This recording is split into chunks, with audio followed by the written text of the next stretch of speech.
Hey, it's Jonathan McGinley, the owner and founder of Intentional Man, an organization that inspires and equips men to live intentionally, pursue God-sized goals, and build lives of significance. If you're a sports fan, you've probably heard about the legendary practice routine of Kobe Bryant. Multiple former players and current players have recounted stories of how intense Kobe was and how crazy he competed in everything that he did. And one story that I read the other day was from a guy who got to see Kobe's practice routine in person. And Kobe would train 3 times a day for 2 hours each time. And so this guy said he got to see Kobe's first session. It's usually 3 or 4 a.m. He got to see that in person. And he said that Kobe spent the first 45 minutes only doing basic footwork and offensive moves, drills and things that you would learn when you were in middle school. And Kobe would spend 45 minutes alone on the basics before he actually got into any shooting drills or things like that. And this guy, he walks up to Kobe and he goes, "Kobe, I don't understand. You're the best player in the world. Why are you spending so much time on the basics?" And Kobe's response, he says, "Well, why do you think I'm the best player in the world? It's because I never get bored with the basics." And Kobe knew that to be the best player in the world, he had to be an absolute master at the basics of the game of basketball. Where most players only kind of learn these things once or want to move on to other things really quickly, Kobe would repeat them over and over and over again. And every part of his practice time was scheduled. He knew exactly what he wanted to work on when he came into the gym. He knew exactly what he needed to improve. And in the 1997 Western Conference semifinals, there was a time where Kobe shot 4 straight air balls. It's actually crazy if you go watch the highlights. I couldn't believe that this was real. But this was a crucial game in the playoffs. And it was a tough moment for him that really could have shattered his confidence. It was like his first or second year in the league. He was only 18 or 19 years old. But instead of letting that failure dictate his confidence, he actually let that failure dictate his training program for the next season. So he knew that he didn't have the legs to get through a whole 82-game season. And so he created a training program to get stronger and to have more endurance so that he would have legs when he got back to the playoffs where he wouldn't be short on all his shots. Everything that he did was deliberate and focused, and that's why he became one of the greatest players of all time. So let me ask you, do you have a deliberate plan for your personal growth? Do you even have a plan for growth? And if you're one of the few people who actually do have a plan for growth, is it deliberate and is it focused? Most people assume that growth is automatic, that things are just going to automatically get better in the future, but they don't actually have a plan. And if you just hope that things are going to get better, but don't have any sort of plan or aren't putting any consistent practice and intentionality into it, then all that's going to be is a hope. It's not actually going to become reality. In order to grow, you must be intentional and you must have a plan to follow. If you aren't spending any time investing in character development or skill development, you can't expect things to just automatically get better in the future. The only way you're going to learn in that case is if you just make mistakes or go through difficult times. And while those are great ways to learn lessons, it's definitely not the only way that I want to learn or to get better.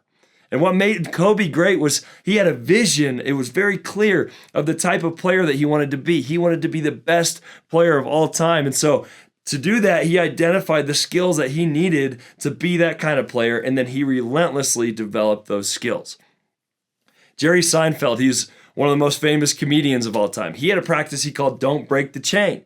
And this is where he would just write one new joke every single day. His goal was to never miss a day, to not break the chain.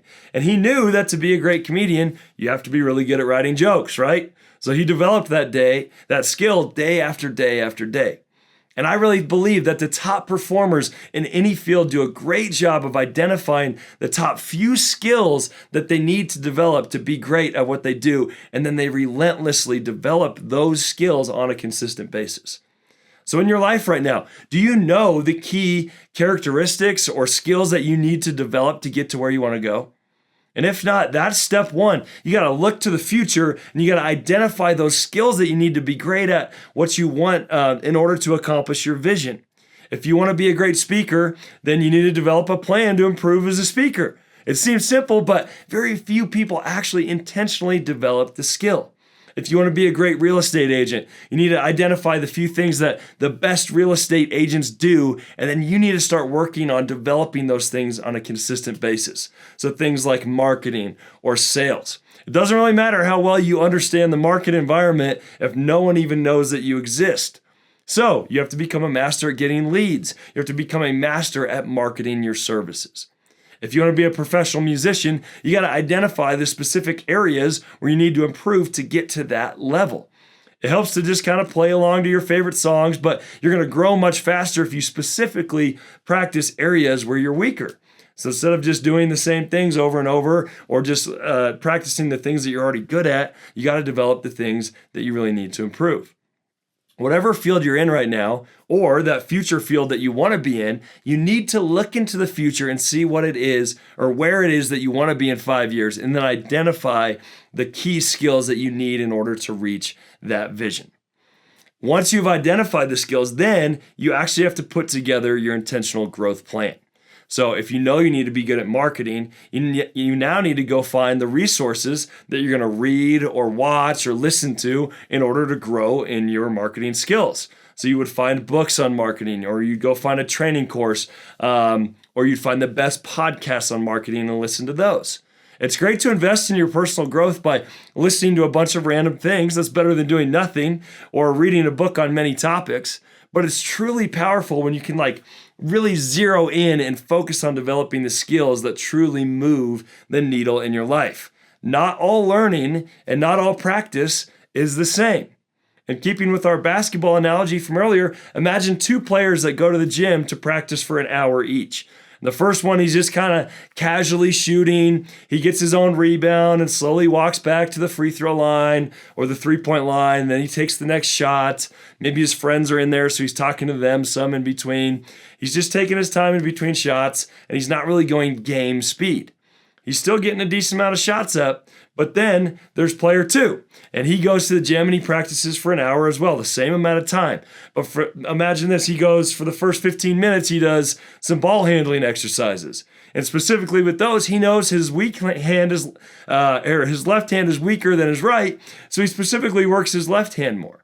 Then he gets a trainer to rebound for him, and he's sprinting from three-point line to three-point line and taking shot after shot after shot. Every shot is game speed. Every shot is taken in a spot that he'd most likely shoot in the game.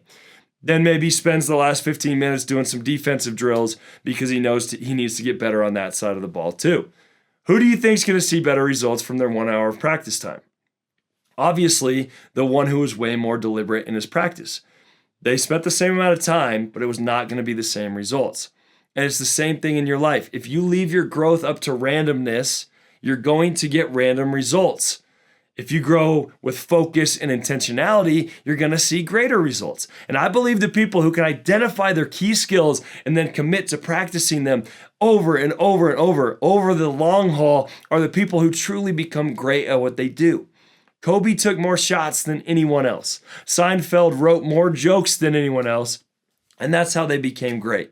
So think about that dream that you have right now. Think about where you want your life to be in 5 or 10 years. What skills do you need to develop to reach that dream? How do you make that a reality? What are you going to need to be good at in order to get there? And this also doesn't just apply to work. This applies to your relationships as well. If you want a great marriage in 10 years, what do you need to grow in now to make sure that that happens? What are the fundamental things that you need to do over and over to make sure that that vision becomes a reality? Same thing with your relationship with God. What areas do you need to grow in? Do you need to grow in prayer or faith or generosity or just give God time on a consistent basis? What are the things that you need to do in order to be further along 10 years than you are now? How do you start to be more intentional in your relationships? And the best way to grow is to look to the future, identify those skills, and then make a strategic and specific plan to develop those skills. Don't leave your growth to randomness, and definitely don't do nothing and assume that growth is automatic and that your future is going to be better by doing nothing and not actually intentionally investing in growth. If you're going to grow, you have to get intentional about it. So I hope today was helpful. If you have any questions or other ideas of ways that you grow or ways that you put together a plan, please leave a comment. And I'd also just love if you guys would share this episode with anyone else that you think might benefit from it. So thanks for joining me today. Go live a life you're proud of by living intentionally.